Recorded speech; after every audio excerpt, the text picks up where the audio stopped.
Welcome to Mayday Monday. Gonna try to make this very brief, very quick.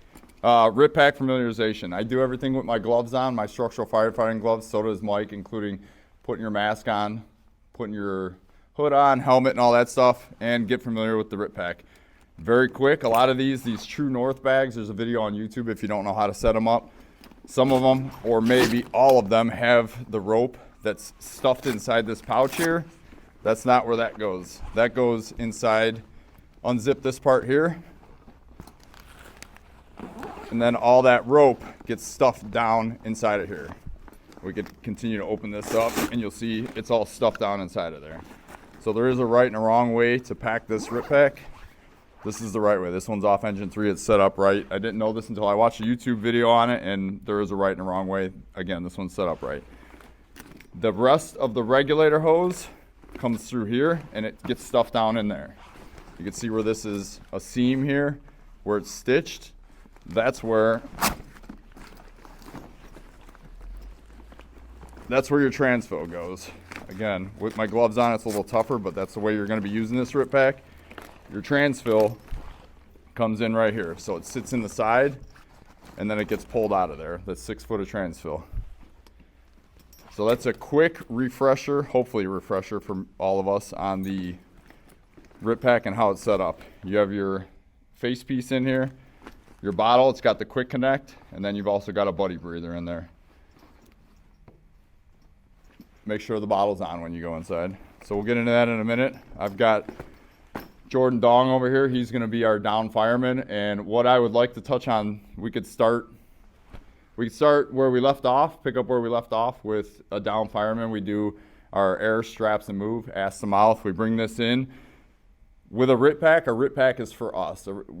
If we go into a building for a MayDay or somebody down, this is for us first. We know that it takes about 15 minutes to get to a down fireman. So this is going to be to get him his air or whatever he needs and then to get us back out. So 15 minutes is about how long most people last on one SCBA, 30-minute bottle. So again, this is basically going to be for us.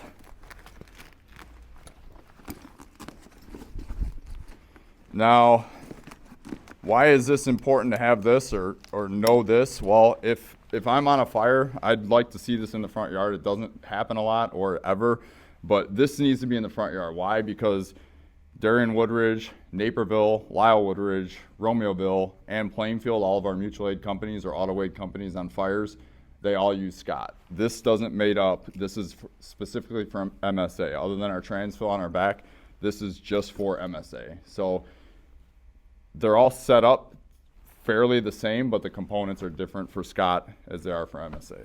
So what we're gonna do, I'm gonna have Jordan get set up. You could break, Dave. Jordan, go ahead and turn your bottle on. All right, so here we are. We have our rip pack, and we got Jordan down. He's our down fireman. What I was saying earlier is what I'd like to get into, pick up where we left off with air straps and move, the ass to mouth, which I'm going to do as I get there with the rip pack, and then I'm going to get Mike busy doing something. What I really want to hit on this month, other than the air straps and move, is how to put a face piece on.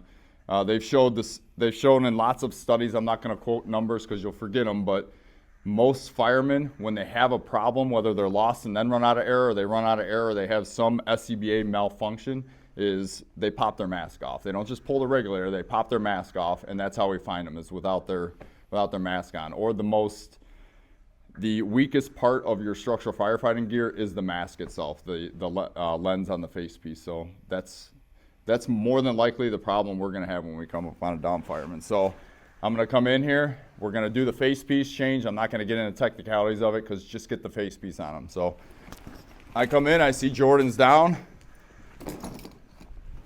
Again, ass to mouth. I see he's got 4,200 on his bottle. I get my face all the way down here, and then I want to go air straps and move. So I know what his air is. I know it's 4,200. Now I want to figure out what his problem is. I don't expect everybody to be RIP professionals. Not everybody on your company has to be perfect at this, but one person, it's kind of like we do on the ambulance, one person has to always be thinking, all right, what should we be doing next? Then that person gets busy doing something, and they're task oriented. Someone else could say, hey, we need to tighten the straps. Again, ass to mouth, air straps and move. So I come up, typically when he's not in his backup gear, but this is a real problem here. When we are in backup gear, we don't have the name, but I know this is Jordan Dawn because it says on the back of his coat here. I see he's at 4,100. Got the air part done.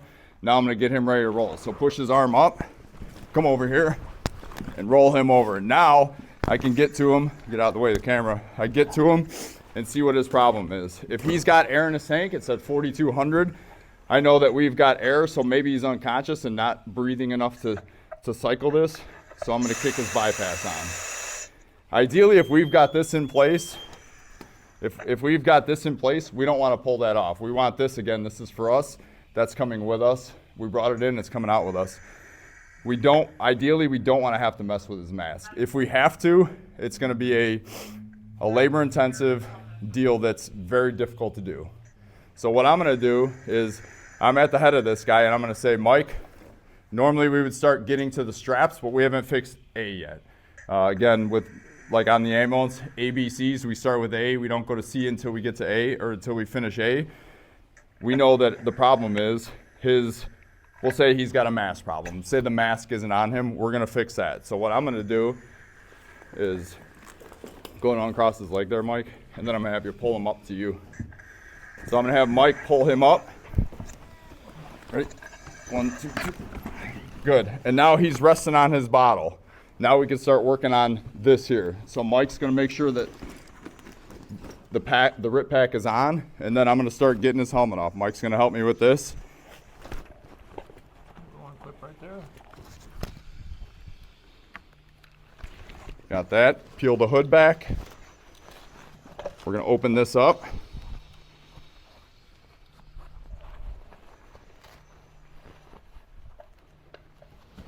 Again, everybody can do this without gloves on, but if we're in a low visibility, high heat area, we're going to have our gloves on our hands.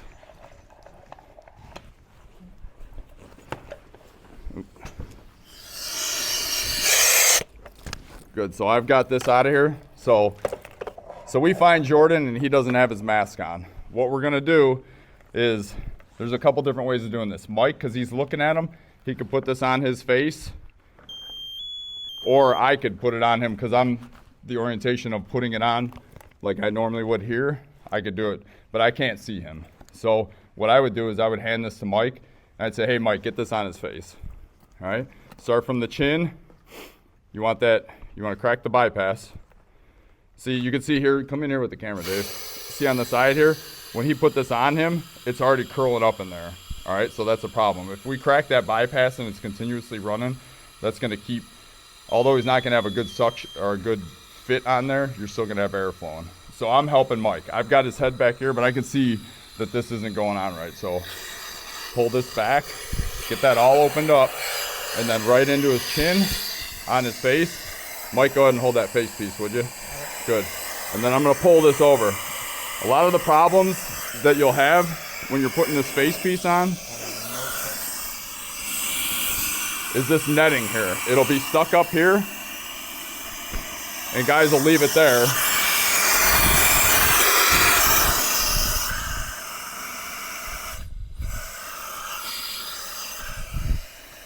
Okay, good. See, we have a good seal here. We're doing this in total visibility with someone who's not actually having any air problems, and it's difficult to do. But we want this all the way pulled down. You have this little ring here. You can pull it all the way down on his head. Tighten these straps up real good. How's that feel, Jordan? Good. Does it feel like it's on like you would have it on your face? Pretty close. Okay, good. So again, no visibility, high heat with gloves on. It's one of the most difficult things that you have to do as a RIT team coming in. Ideally, we want to use his air pack. We want to use his mask, but if there's a problem with it, this can be the answer. If you don't have your bottle on or you don't crack this bypass and he's not breathing enough, what we did is nothing. So he's sitting here for the 3 to 4 minutes it took me to get this mask on, and he's not breathing. And then I put this mask on him. Hold your breath. I put this mask on him, and he's not breathing, and we get busy and we start working and we get him out of here. Good, you can breathe, buddy. It does him no good. So somebody there has to, even if they're the person standing back, waiting, gathering tools, getting ready to get him out of there, somebody has to say, Hey, is the bottle on? Hey, crack the bypass. Hey, your fit's not good. Why is it leaking air everywhere? All right. Now that we're at this point, we got this mask on. We're gonna button them back up. Why? Because when me and Mike are dragging him out here like an asshole, being two caged apes, we're gonna be smashing his head off of everything. Plus, if we're in a high heat area, that's okay. He doesn't have a good seal, and I could hear it coming out. Maybe I adjust that, but if not, we know he's getting there. So I come back in, put this hood on. I'm gonna go ahead and clasp this down here. Mike's gonna help me clasp it because I unclasp it. We're gonna put his helmet back on him.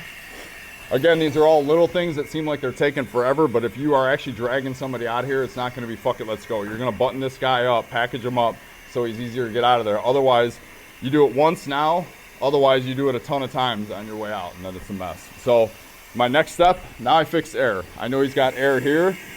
I've got the transfill if I need to hook him up really quick. I've got all my things right in this rip pack, but we're using this rip pack, so this needs to be tethered to him, which we're not gonna do.